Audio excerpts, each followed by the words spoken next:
মাত্র দুটো প্রোডাক্ট দিয়ে আজকে আমি আমার বেস মেকআপটা করব। তো তার জন্য আমি ফার্স্টেই আমার ফেসটাকে ক্লিন করে নিয়ে একটা টোনার অ্যাপ্লাই করে দিচ্ছি। আর সচরাচর আমি কিন্তু এই টোনারটাই ব্যবহার করি। এটা ডট অ্যান্ড কির একটা টোনার, তোমরা সচরাচর যেটা ব্যবহার করো সব সময় সেই টোনারটাই অ্যাপ্লাই করবে। তো এবার আমি ময়শ্চারাইজার কাম প্রাইমার হিসেবে ব্যবহার করছি একটা অ্যালোভেরা জেল। তোমাদের যদি অ্যালোভেরা জেল স্যুট না করে যে কোনো অয়েল ফ্রি ময়শ্চারাইজার ইউজ করতে পারো, কারণ এখন সামার সিজন। হ্যাঁ, তোমাদের যদি ড্রাই স্কিন হয়, এক্সট্রিমলি ড্রাই স্কিন যদি হয়, তাহলে তোমরা কিন্তু অয়েল বেসড ময়শ্চারাইজার ইউজ করতে পারো। অ্যালোভেরা জেলটা স্কিনে অ্যাপ্লাই করে তারপর খুব জেন্টলি হালকা হাতে ম্যাসাজ করে নেবে।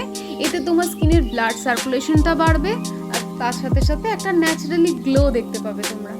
তো এরপর এটা স্কিনেতে খুব ভালোভাবে যখন অ্যাবজর্ব করে যাবে, তারপর আমরা কিন্তু নেক্সট স্টেপে এগোতে পারবো।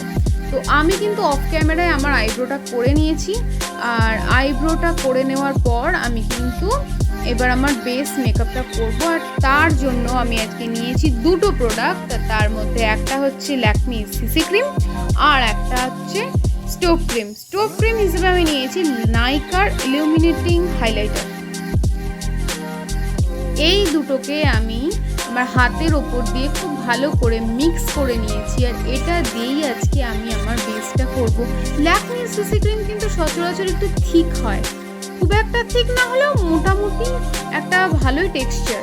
তো এটাকে আমি ফার্স্টে আঙুলের দ্বারা লাগিয়ে নিয়ে তারপর ব্রাশ দিয়ে এইভাবে ট্যাপ ট্যাপ ট্যাপ ট্যাপ করে নেবো।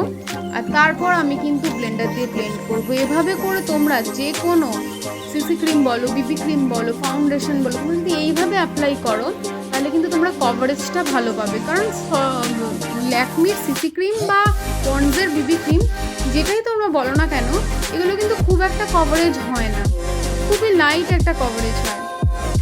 তো সেই কারণে তোমরা এভাবে ব্যবহার করো, তাহলে কিন্তু ভালো বেটার রেজাল্ট পাবে তোমরা।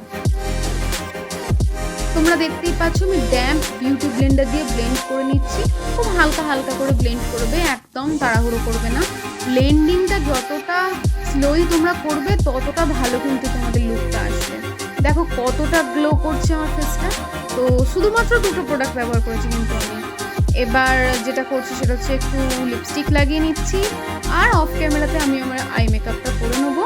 তারপর তোমাদের সামনে আসছি আমি আমার ফাইনাল লুকটা নিয়ে। ও আর একটা কথা, আমি যখন লিপস্টিক ব্যবহার করি বেশিরভাগ সময় কিন্তু আমার এরকম ভুল ত্রুটি হয়, তখন আমি এরকম একটা ফ্ল্যাট ব্রাশ দিয়ে কনসিলার দিয়ে সেগুলোকে ঢেকে নিই।